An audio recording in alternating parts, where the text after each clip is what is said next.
actually attended a church service while I was on a service trip in Alabama. And I'm not a religious person, and I'm not Baptist, but it was at a Baptist church. It was kind of like a field trip sort of thing. And the pastor said something like just be grateful that you can just breathe. And these ideas just like help me realize that like my life, like I have so many gifts and abilities, and also I can just breathe and not have to worry about being able to just breathe like Barry did. And I think that the fact that a 16-year-old boy who couldn't talk, who couldn't walk, could teach me this at such a young age is something I can't even really describe, like how amazing that is.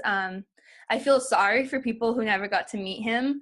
I'm sad that my future family will never meet him. I really wish they could, just through his story. Like, I want Kristen's kids and my future kids and Brooke's future kids to know that they had this amazing relative. They should be honored to be connected to Barry in some way. And even though they didn't get to meet him, he's still their Uncle Barry. And I think maybe they'll even still feel his presence sometimes. I know I do. Like I said, I'm not a religious or spiritual person, but sometimes these things happen when I really don't have an explanation for them. Like I'll be on my way to an important interview or something, and Drinking Class by Lee Bryce, the first song he sang to us will come on, and I just interpret it as kind of like, I'm here for you, you're gonna do great.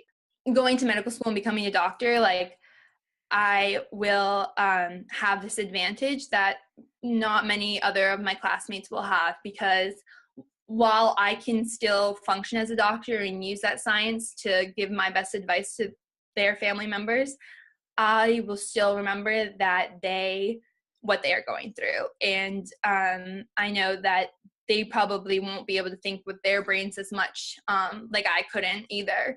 And it helps me remember that, unfortunately, as my sisters like to remind me, like, science can't explain everything. And science definitely can't explain those situations where I see my brother now, where I feel him with me. And I don't know if science yet can even explain what truly happened to Barry. And I think that it's a little bit of my life's mission kind of to figure it out for myself. I know that there are a lot of other kids out there like Barry who don't have an answer of what went wrong or why his body just failed him so many times. And I told him before he left that I promised him that I would figure it out. I know it wouldn't help him, and but it could help someone else. And I think that while he's left a legacy for me, I think that if I could make his legacy even bigger in finding out answers for other people and getting his story out there, then I think that maybe I would repay him just a little bit for all the things he did for me and gave me. So that is my life's mission, to fulfill that promise and figure out what happened to him and help the other kids like him.